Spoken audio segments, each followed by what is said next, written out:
Hey everyone, and welcome. In this explainer, we are going to break down and completely master Kirchhoff's laws. This is the essential toolkit you need to solve pretty much any circuit that's going to come your way on a physics exam. So, let's kick things off with a problem. Simple circuits with just one battery, they're pretty easy. But what happens when you get a more complex circuit, one with multiple loops, multiple batteries? Well, Ohm's law by itself just isn't going to cut it. You need a more powerful set of tools. Okay, so let's dive right in. Here's our game plan. We're going to start with the two fundamental laws. Then we'll nail down the supercritical sign rules that trip up so many people. After that, we'll walk through a real problem step by step, and then finish up with some pro tips to make sure you're scoring top marks. All right, first up, let's tackle our first major tool, Kirchhoff's current law, or as you'll often see it, KCL. This is the law that tells us exactly what happens at any point in a circuit where the current splits.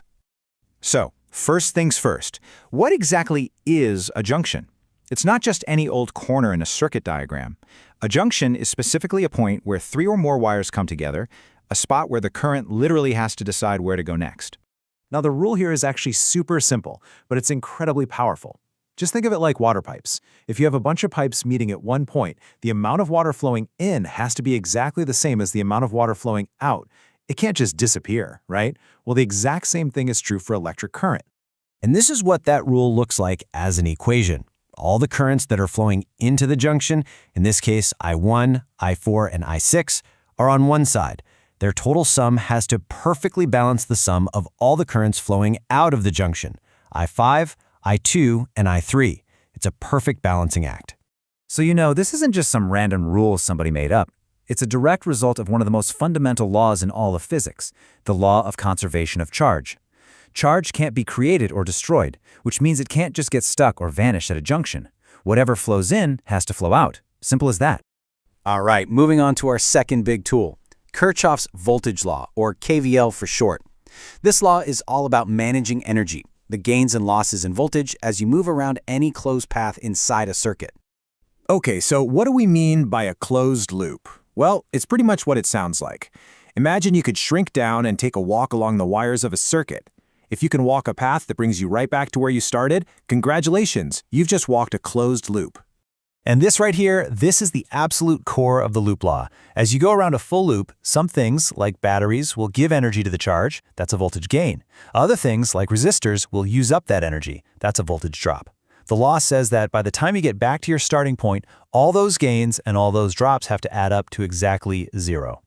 And you guessed it, just like the first law, this one is also tied to a huge fundamental principle, the law of conservation of energy. It makes perfect sense. If you take a round trip and end up back where you started, your overall energy level has to be the same. You can't just create or destroy energy out of nowhere.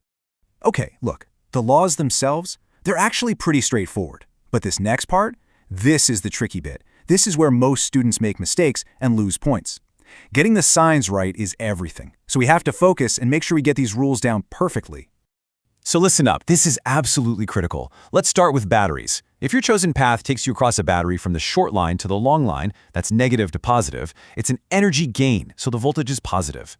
Go the other way, positive to negative, that's an energy drop, so it's negative.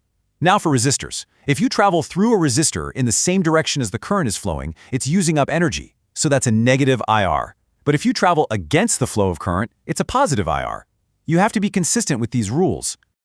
All right, enough with the theory. Let's get our hands dirty and see how all of this actually works in practice.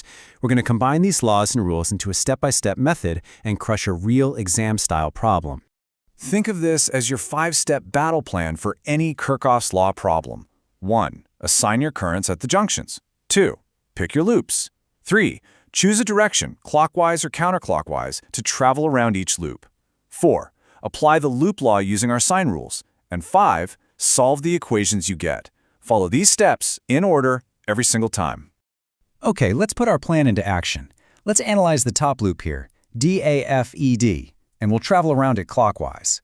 First up, we hit the 3 ohm resistor.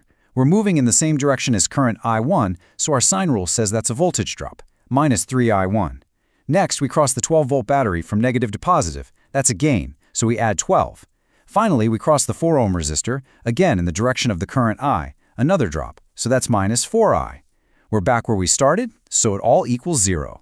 A little bit of algebra gets us to our first equation.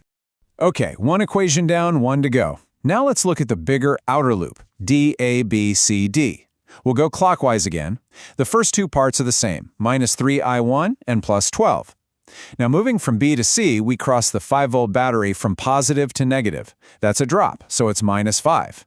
And now the tricky part, we cross the 2-ohm resistor. The current flowing through it is I minus I1, but notice, we're traveling against that current's direction. Our rule says that's a voltage gain, so we add 2 times the quantity I minus I1. Set it all to 0, and a little simplification gives us our second equation. So what we have now is a classic system of 2 equations with 2 unknowns, I and I1. You can solve this with substitution, elimination, whatever method you like. And when you run the math, you'll find that I1, the current coming from that 12-volt battery, is exactly 2 amperes. See? The step-by-step method works. Okay, so we know the rules work, but why do they work? Really understanding the physics behind them is going to help cement them in your brain, especially when you're under pressure during an exam. So here's the big takeaway. Kirchhoff's laws aren't just some made-up rules for your physics class. They are direct applications of the 2 most fundamental conservation laws in all of physics. The junction law is just conservation of charge in action, and the loop law is just conservation of energy. That's it. That's why they always work. All right, let's wrap this up with some super important tips that are going to help you avoid those common mistakes and make sure you absolutely nail these questions in your exams. This is your checklist for success.